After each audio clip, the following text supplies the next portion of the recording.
নির্বাচনের জন্য প্রয়োজনীয় মৌলিক সংস্কার, জুলাই সনদ এবং ঘোষণাপত্র বাস্তবায়ন, জুলাই অভ্যুত্থানে শহীদ ও আহতদের পরিবারের পুনর্বাসন, পিআর পদ্ধতিতে জাতীয় নির্বাচনে লেভেল প্লেয়িং ফিল্ড গঠন এবং প্রবাসীদের ভোট প্রদান নিশ্চিত, এই 7 দফা দাবি বাস্তবায়নের লক্ষ্যে বাংলাদেশ জামাত ইসলামী 19 জুলাই জাতীয় সমাবেশের আয়োজন করেছে।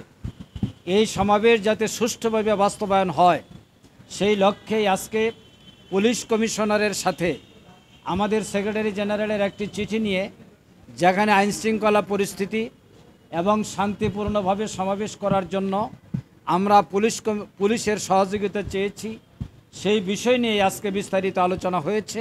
স্বরাষ্ট্র মন্ত্রণালয়ের দায়িত্বে নিয়োজিত সম্মানিত উপদেষ্টার সাথে আমাদের দুইজন সিনিয়র দায়িত্বশীল মিটিং করেছেন। এরই ধারাবাহিকতায় আমরা আজকে ডিএমপি কমিশনার অফিসে এসেছিলাম।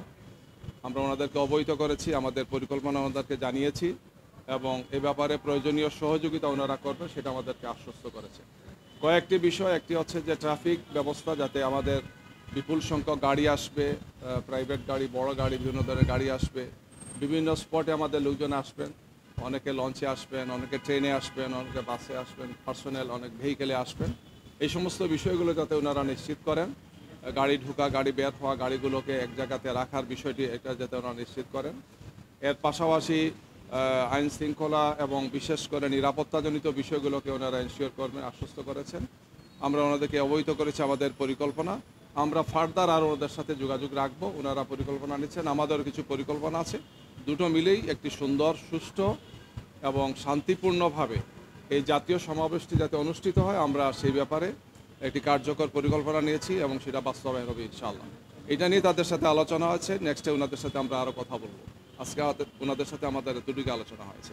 আমাদের তো টার্গেট ঢাকা মহানগর এবং ঢাকা বিভাগ সহ আশপাশের জেলা এবং পুরো দেশ থেকেই আমাদের একটা পার্টিসিপেশন থাকবে, সেটা কয়েক লক্ষ লোক হবে ইনশাল্লাহ। ইতিহাসের সবচেয়ে বড় জনসভা ইনশাল্লাহ, দোয়া করেন।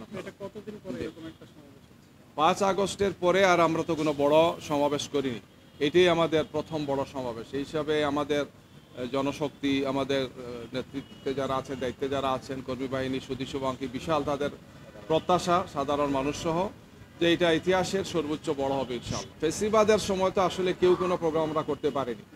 2023 সালের 28 অক্টোবর একটা হয়েছিল, আপনারা জানেন, সেটাও মারাত্মক চাপের মধ্যে থেকে আমরা করেছিলাম, আমাদের সাথে অন্যান্য রাজনৈতিক দলগুলো করেছিলেন। এরপরে তো আর বড় কোনো প্রোগ্রাম আমরা করতে পারিনি। এই হিসাবে এটাই সবচেয়ে বড় প্রোগ্রাম। না, কোনো শর্ত নাই, শুধু সহযোগিতামূলক বিষয়গুলো আমরা আলোচনা করেছি, যাতে আমাদের যেটা আমাদেরই তো প্রয়োজন, এটা সুন্দর, শান্তিপূর্ণভাবে, সুশৃঙ্খলভাবে যাতে হয়, এই বিষয়ে আমরা পরস্পরকে সহযোগিতা করি। আমরা এর সাথে বলেছি যে প্রবাসী প্রায় 1 কোটি 10 লাখের মতো ভোটার আছেন, তাদেরকে ভোট দেওয়ার সুযোগ করে দেওয়া সহ এই সমস্ত শর্তগুলো যাতে পূরণ হয়, জুলাই সনদ সহ আর কি। তো এগুলো যদি সরকার করে ফেলেন, তাহলে যখন দেবেন আমরা প্রস্তুত থাকবো, কোনো অসুবিধা নেই।